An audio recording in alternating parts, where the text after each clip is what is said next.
Shalom para sahabat Narwastu, salam sehat. Kembali lagi bertemu dengan podcast majalah Narwastu yang ke-160. Kembali kami menghadirkan seorang tokoh gereja dari Sinode HKBP yang juga kita tahu di podcast-podcast yang lalu, beliau adalah Ketua Rapat Pendeta Sinode HKBP, juga saat ini sebagai calon Eporus Sinode HKBP. Beliau tidak asing lagi di HKBP. Beliau adalah Bapak Pendeta Maulinus Siregar Magister Teologia. Kita kali ini bukan bicara tentang pendeta HKBP yang viral, yang sekarang ini mungkin banyak juga para sahabat Narwastu yang menunggu-nunggu komentar dari beliau, tapi saya tidak akan menanyakan itu. Kami bicara khusus tentang pesta rohani Sinode Godang HKBP yang akan diadakan di Sipoholon, Tapanuli Utara, Sumatera Utara pada 2-8 Desember 2024 mendatang. Sinode Godang ini kalau dalam bahasa sekarang ini bisa juga disebut seperti kongres atau musyawarah nasional. Di situ nanti akan dipilih Eporus dan Sekjen HKBP sebagai pucuk pimpinan tertinggi di gereja terbesar di Indonesia dan di Asia. Kita akan sapa beliau. Shalom Amang Pendeta Siregar. Shalom, senang bertemu kembali. Ya, Amang sehat ya? Sehat, puji Tuhan. Ya, para sahabat Narwastu, kembali saya sampaikan, Amang itu adalah sapaan untuk Bapak. Kita akan berbicara nanti dengan beliau. Kebetulan beliau beberapa waktu yang lalu baru pulang dari Amerika. Beliau juga pernah lama dulu melayani di California, Amerika Serikat. Pak Pendeta Siregar, boleh tahu dalam rangka apa acara kemarin ke Amerika waktu berangkat beberapa minggu yang lalu? Ya, sebenarnya ini sebuah kunjungan keluarga aja, karena anak saya yang dua, mereka sekarang di sana sedang bersekolah. Satu sudah sebagai mahasiswa di satu college, satu lagi baru berangkat 3 bulan yang lalu, diantar oleh ibunya, dan saya menyusul karena saya janji akan pulang bersama dengan istri saya. Jadi saya melihat mereka bagaimana menjalani proses studi mereka. Ya, sekaligus juga sedikit nostalgia lah ya. Meskipun hanya 10 hari, tapi waktu itu sangat berharga menurut saya. Kembali meretas pengalaman lalu, bagaimana saya sempat dipercaya oleh HKBP untuk melayani di Amerika Serikat beberapa waktu. Itu adalah sebuah sejarah yang penting dalam perjalanan hidup saya dan membentuk karakter hidup saya sebagai seorang hamba Tuhan. Yang di situ dulu Bapak pernah ya jadi pengantar koran ya, bahkan mengepel gereja walaupun sebagai hamba Tuhan ya. Ya, itu tentu pengalaman yang penting dalam membentuk sebuah nilai dalam hidup saya, bahwa pendeta itu harus lebih terbuka menerima kritik. Sebab tidak sedikit dari pendeta juga mungkin sangat anti sekali terhadap kritik. Mereka langsung berasumsi dan berpandangan yang sempit itu sebagai sebuah cara untuk mempermalukan. Padahal kritik itu sebenarnya sesuatu yang sangat bagus dalam kehidupan berorganisasi, terutama sekali dalam sebuah komunitas. Karena tentu tidak semua orang yang sempurna ya. Kita harus setiap saat perlu untuk secara terbuka menerima kritik itu, karena itulah sarana kita untuk memperbaiki dan memandang lebih baik lagi apa yang harus perlu kita kerjakan. Iya, Bapak sempat juga melayani di sana, terutama di kalangan HKBP. Iya, selama saya pergi ke sana, saya memang sudah meniatkan untuk tidak melakukan itu, karena saya memang fokus untuk sekaligus juga sebuah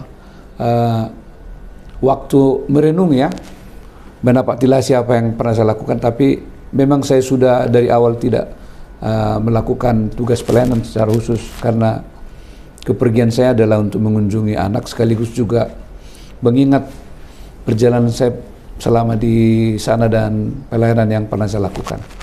Iya. Sudah banyak orang tahu bahwa Bapak maju sebagai calon Eporus Sinode HKBP dengan tagline Bulus Mulaulaun, atau dalam bahasa Indonesia tulus dalam bekerja. Bapak juga berulang kali menyampaikan siap menjadi sahabat dan gembala di Sinode HKBP. Yang kami dengar informasi, ada kemarin surat pastoral yang disampaikan Eporus HKBP, Bapak Pendeta Dr. Robinson Butar-Butar, tentang persiapan sinode ini, Sinode Godang ini. Boleh tahu Bapak ada pendapat tentang itu? Iya, tentu sekali memang kita perlu semua diingatkan, terutama para pendeta yang berniat dan memiliki kerinduan untuk ikut dalam kontestasi beberapa jabatan yang akan dipilih di sinode mendatang. Misalnya preses, kemudian kepala departemen marturia, koinonia, dan kepala departemen diakoni, termasuk juga sekretaris jenderal dan eporus.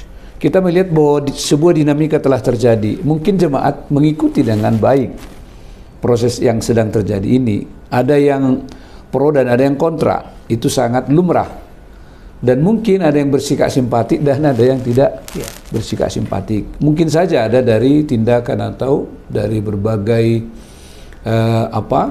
tanda kutip lah manuver para calon-calon ini yang tidak mencerminkan bagaimana semestinya seorang gembala yang ingin dipilih dalam sebuah jabatan tertentu tetap harus menunjukkan cara hidup yang baik, sikap hidup yang terhormat sebagai para gembala, sehingga jemaat tidak merasa terganggu misalnya apabila para pelayannya itu dilihat tidak memberikan tanda-tanda bahwa sebagai seorang pelayan meski mereka punya keinginan untuk sebuah jabatan tertentu, tetap juga harus dengan cara yang baik, cara yang bersimpatik, sehingga itu tidak menimbulkan anggapan dan reaksi yang negatif dari jemaat kita.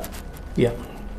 Tidak berapa lama lagi Sinode HKBP yang akan mengadakan Sinode Godang pada 2 sampai 8 Desember akan diadakan di Sipoholon ya.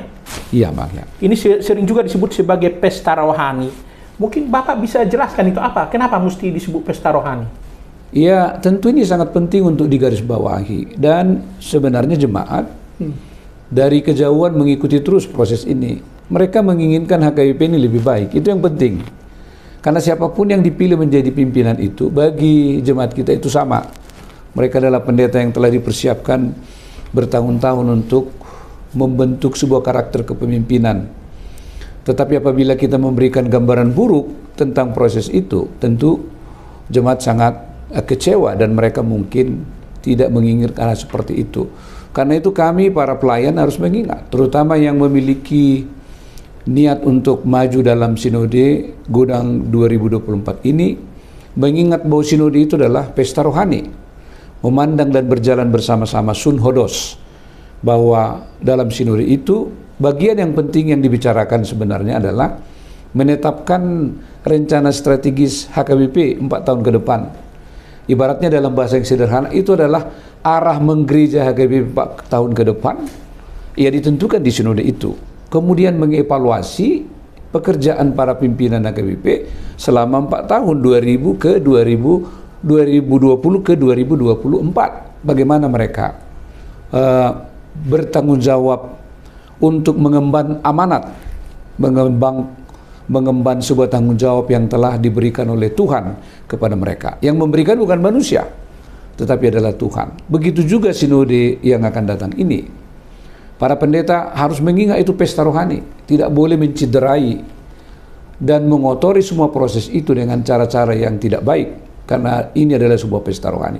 Apalagi misalnya dengan cara-cara tertentu, ya membuat gambaran-gambaran buruk tentang siapapun, dan bahkan mungkin dengan cara-cara yang kurang Kristiani, berupaya untuk melakukan cara-cara yang sangat tidak diinginkan oleh jemaat kita terjadi di antara para pendeta. Coba kalau jemaat misalnya mendengar dalam sebuah percakapan pendeta dengan pendeta di tempat itu, mereka sedang membicarakan calon lain misalnya dengan memburuk-burukan. Tentu ini untuk apa? Apa arti sebuah sinode itu? Kalau jemaat kita memiliki gambaran yang makin buruk tentang kita. Karena itu marilah hormati semua proses itu sebagai sebuah pesta rohani yang harus dijaga dan terus untuk dijunjung tinggi oleh para pendeta. Jadi ini bukan hanya sebuah kegiatan duniawi tok, tetapi adalah sebuah pesta rohani, karena sinode itu harus memberikan sebuah pesan yang kuat bahwa melalui sinode itulah kita belajar untuk menjadi saluran berkat bagi semua orang. Iya. Kembali soal visi dan misi Bapak sebagai calon eporus HKBP. Di podcast yang lalu Bapak sudah bicara tentang bagaimana meningkatkan sentralisasi keuangan. Karena bagaimanapun juga HKBP sebagai gereja besar yang sering juga disebut-sebut punya jemaat 7 jutaan jemaat ya, harus ke depan lebih maju. Nah, kalau kita bicara tentang peningkatan HKBP ini, ada di situ badan usaha, ada juga aset-aset HKBP. Kalau Bapak ditanya, sebagai calon pengurus HKBP, apa yang Bapak impikan tentang pengelolaan badan usaha dan aset-aset HKBP ini? Ya, ini salah satu hal penting yang harus dikerjakan oleh HKBP.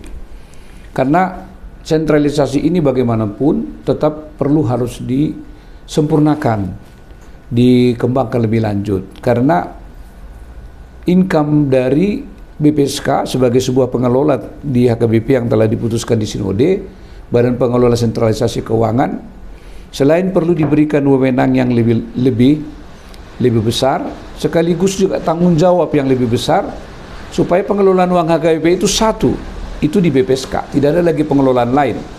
Itu sebagai tanda bahwa kita memang sudah berkomitmen untuk menjalani proses sentralisasi itu. Nah, karena itu melihat kecenderungan selama kurang lebih 1 tahun lebih setelah sentralisasi berjalan, kita semestinya harus lebih meningkatkan segala badan usaha kita, yaitu aset-aset yang ada, sehingga kita dapat menutupi kekurangan yang masih ada dalam menopang seluruh kegiatan HKBP. Bukan hanya soal penggajian para pendeta pelayan semuanya, tetapi juga operasional dari resort, distrik, dan lembaga-lembaga atau pusat HKBP, supaya kita juga bisa memikirkan pengembangan HKBP di masa depan. Dengan jumlah dana yang terbatas, tentunya kita tidak dapat melakukan apapun. Dengan proporsi penerimaan yang sangat terbatas di gereja dengan 45%, kelihatan resort-resort atau huria-huria itu sepertinya sedikit lebih sulit bernapas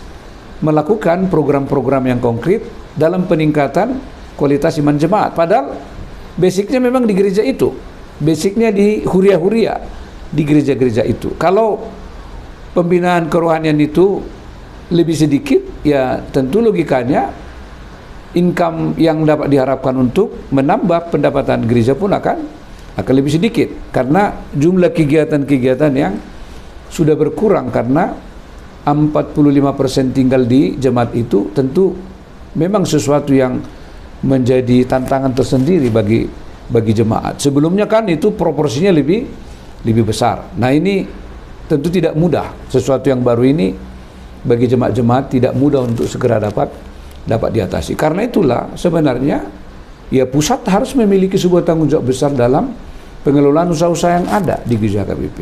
Kita sudah punya badan usaha, yayasan badan usaha HKBP, ini tentu harus diberikan wewenang yang lebih besar untuk mendesain sebuah kerangka pekerjaan-pekerjaan usaha HKBP yang bisa dikembangkan ke depan dalam rangka untuk menambah income gereja HKBP. Misalnya saya sendiri melihat apa yang boleh kita kerjakan, usaha-usaha yang dapat kita lakukan yang tentu tidak jauh berbeda dari misi gereja. Selama ini kan kita sudah memulai itu. Misalnya ada rumah sakit, sekolah-sekolah yang sebenarnya memiliki potensi besar juga untuk dapat meningkatkan segala yang diperlukan bagi pengembangan HKBP. Kita punya Universitas HKBP Indonesia di 2 tempat.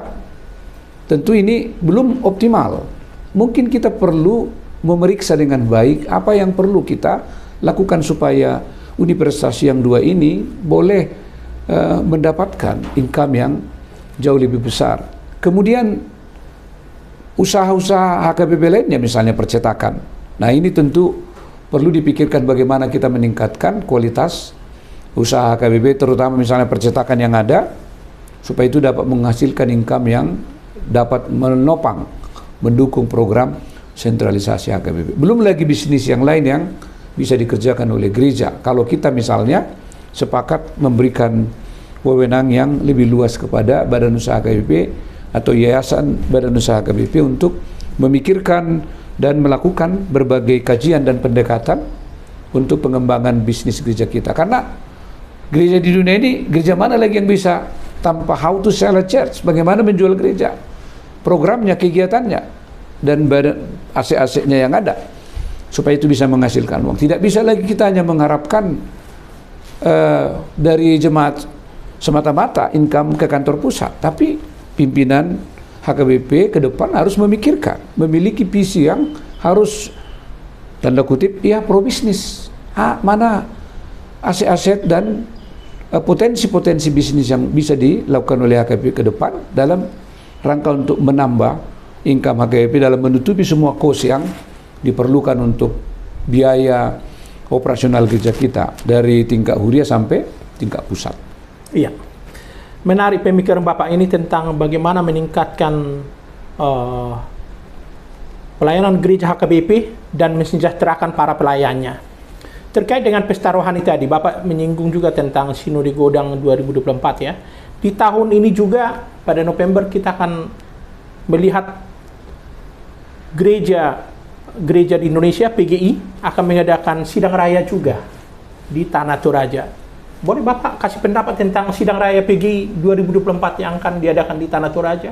Iya, ini memang sebuah agenda nasional yang perlu untuk kita doakan supaya PGI boleh semakin memiliki peran dan kiprah yang lebih konkret dalam menopang dan mendukung gereja-gereja di Indonesia, terutama sekali dalam menghadapi berbagai isu-isu yang seringkali tidak dapat kita bantu secara bersama-sama. Mungkin PGI tentu sudah memikirkan apa yang menjadi agenda-agenda yang sangat krusial saat ini dalam rangka untuk semakin memandirikan gereja dan menjaga kekompakannya gereja-gereja di Indonesia, sehingga kita lebih bersatu, kita lebih memiliki kekuatan untuk dapat menopang satu dengan yang lain dalam rangka untuk menghadapi berbagai tantangan gereja-gereja di Indonesia ini. Misalnya masih ada kejadian-kejadian yang mengganggu ya kehidupan peribadahan misalnya umat. Nah tentu PGI harus memiliki kekuatan untuk dapat tetap membangun komunikasi dan membangun kerjasama dengan berbagai lembaga-lembaga yang ada di Indonesia yang boleh memberikan kiprah Dewan Gereja di Indonesia ini atau PGI, Persekutuan Gereja-Gereja di Indonesia, menjadi satu lembaga yang memiliki peran yang semakin konkret, semakin nyata di tengah-tengah negara kita ini. Ya. Kemudian terkait dengan perhelatan nasional Pilkada serentak pada 27 November 2024. Kita juga tidak bisa menutup mata bahwa gereja atau umat Kristen Indonesia ini juga akan ikut terlibat di sana. Kan ada juga calon-calon kepala daerah itu barangkali dari HKBP ada. Kemudian jemaat HKBP ikut juga mencoblos. Adik Bapak kasih pendapat tentang itu? Iya, jadi kita memang perlu mendoakan seluruh proses pilkada yang akan berlangsung pada tanggal 27 November. Di Sumatera Utara sendiri ada beberapa calon kepala daerah yang memang warga jemaat HKBP. Nah, sebagai pelayan HKBP sebagai institusi yang mewadahi seluruh katakanlah orang Batak, perlu juga bersikap netral mendoakan semua calon-calon itu, dan tentu kita tidak boleh partisan, kita tidak boleh terjebak berpihak misalnya dengan mendukung calon yang satu, tetapi kewajiban gereja haruslah mendoakan, sekaligus juga mendoakan warga jemaat, bahkan mengingatkan warga jemaat kita supaya mereka datang ke kotak-kotak suara untuk memilih dan menilai pimpinan-pimpinan mereka itu berdasarkan kinerja, rekam jejak, integritas mereka. Karena kita butuh pemimpin yang memiliki integritas, memiliki komitmen yang tinggi untuk membangun kehidupan bangsa kita ini, supaya tidak terjadi lagi hal-hal yang sering mengejutkan kita, misalnya bahwa banyak juga pimpinan yang tersandung dengan kasus-kasus korupsi atau kasus-kasus lainnya. Tentu kita tidak menginginkan, karena apabila hal seperti itu terjadi, bagaimana kita mengharapkan pelayanan terhadap warga itu dapat, atau pembangunan-pembangunan yang dilakukan di daerah itu dapat berjalan dengan baik apabila misalnya para pimpinan itu tidak memiliki sebuah komitmen dan tanggung jawab yang kuat, etika yang menjadi sebuah dasar untuk melakukan tugas-tugasnya. Karena itulah HKBP dan kami sebagai pendeta memiliki kewajiban untuk mendoakan dan juga memberikan kepada jemaat edukasi tentang bagaimana memimpin bagaimana memilih pemimpin-pemimpin terbaik bagi daerah-daerah yang akan melaksanakan pemilihan secara serentak. Ya. Demikian juga pada 20 Oktober 2024 ini kita akan punya presiden yang baru, Bapak Prabowo Subianto. Kalau Bapak ditanya sebagai tokoh gereja, apa harapan Bapak kepada presiden yang baru ini? Ya, tentu harapan kita sangat banyak ya untuk presiden kita yang baru. Ya, namanya sesuatu yang baru, tentu kita punya ekspektasi yang sangat tinggi ya, terutama untuk pimpinan bangsa kita, terutama presiden yang akan dilantik pada tanggal 20 Oktober mendatang. Kita akan mendoakan pimpinan kita supaya mereka dapat bekerja secara optimal, mengabdi untuk bangsa dan negara kita. Dan mereka tetap menempatkan seluruh anak bangsa ini secara sama, secara adil. Dan dalam pemilihan kabinet atau para menteri-menteri nanti akan mengisi jabatan tertentu dan lembaga-lembaga tertentu, kita berdoa kepada Bapak Presiden yang baru, dipilihlah yang memiliki kapabilitas, kemampuan, kompetensi, dan juga yang terutama sekali memiliki integritas, memiliki tentang pemahaman kebangsaan. Sebab Indonesia itu sebagai sesuatu yang sudah final. Bahwa siapapun di bumi Indonesia ini, apapun agamanya, ya termasuk saya sebagai pendeta, khotbah-khotbah saya dan perilaku dan hidup saya harus menggambarkan bahwa saya sebagai seorang pendeta di bumi Indonesia, keindonesiaan saya dan kekristenan saya itu sudah menjadi sesuatu yang inheren melekat dalam hidup saya. Saya tidak menghobahkan khotbah yang dari Jerman atau dari mana, tetapi membumikan itu dalam konteks Indonesia. Dan kita berharap juga presiden kita memimpin bangsa kita ini dengan memilih orang-orang yang tepat dan berperilaku secara sama terhadap seluruh warga kita. Karena itu kita memiliki harapan besar Bapak Presiden Prabowo dan wakilnya dan seluruh jajarannya betul-betul dikuatkan oleh Tuhan untuk dapat meningkatkan harkat bangsa kita ini, sehingga cita-cita Indonesia Emas 2045 bukan hanya mimpi, bukan sesuatu angan-angan, tetapi sebuah kenyataan yang harus diperlihatkan melalui agenda-agenda kegiatan yang akan mereka kerjakan selama 5 tahun ini. Iya, Pak Pendeta Siregar, ini yang terakhir. Bapak mungkin sudah cermati juga kunjungan tokoh dunia, pemimpin spiritual, pemimpin umat Katolik di dunia, Bapak Paus Fransiskus ke Indonesia. Beliau begitu sederhana, hanya naik Innova Genix ya, waktu dari bandara ke tempat penginapan. Demikian juga datang ke Indonesia dengan menaiki pesawat komersil, bukan pesawat jet pribadi. Kemudian beliau juga menampilkan sikap sebagai seorang tokoh lintas agama yang bisa berkomunikasi dengan banyak pihak, yang katakanlah tidak jaim, tapi benar-benar menunjukkan seorang figur pemimpin yang dekat dengan umat. Apa yang Bapak refleksikan dengan kunjungan beliau itu kemarin ke Indonesia? Ya, tentu kunjungan beliau menjadi sebuah pelajaran yang penting bagi kita. Pertama, sebagai bangsa, sebagai masyarakat Indonesia, bahwa sikap hidup sederhana itu tentu sikap hidup yang perlu ditiru dalam semua level kehidupan kita. Memang mungkin ada yang beruntung memiliki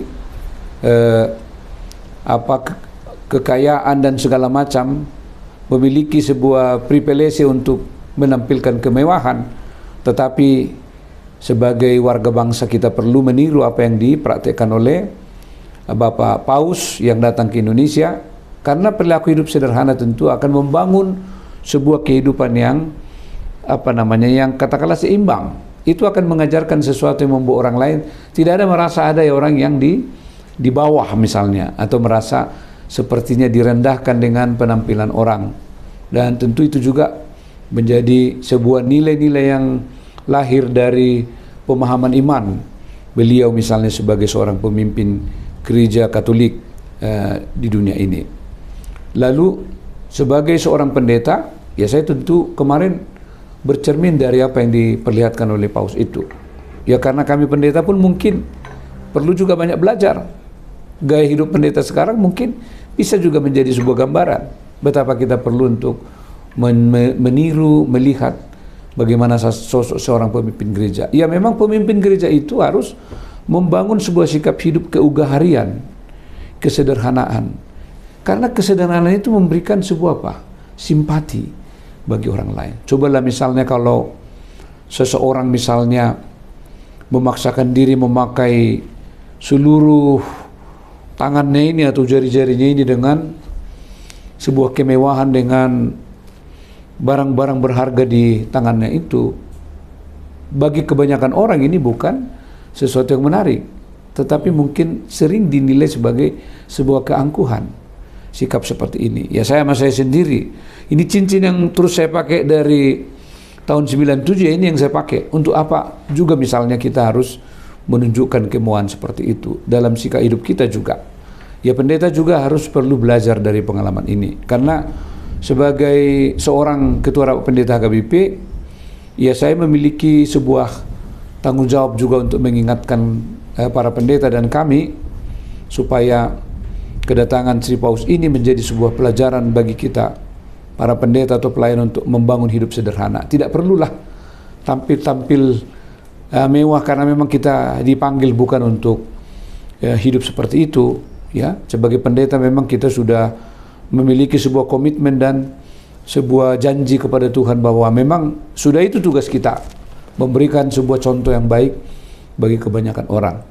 Lalu misalnya dalam hubungan dengan agama-agama yang lain, kita melihat bagaimana hubungan interfaith community dari Sri Paus ini menggambarkan sosok seorang pemimpin gereja yang sungguh-sungguh telah menghadirkan Kristus dalam hidupnya dengan menempatkan diri menjadi sahabat bagi semua orang.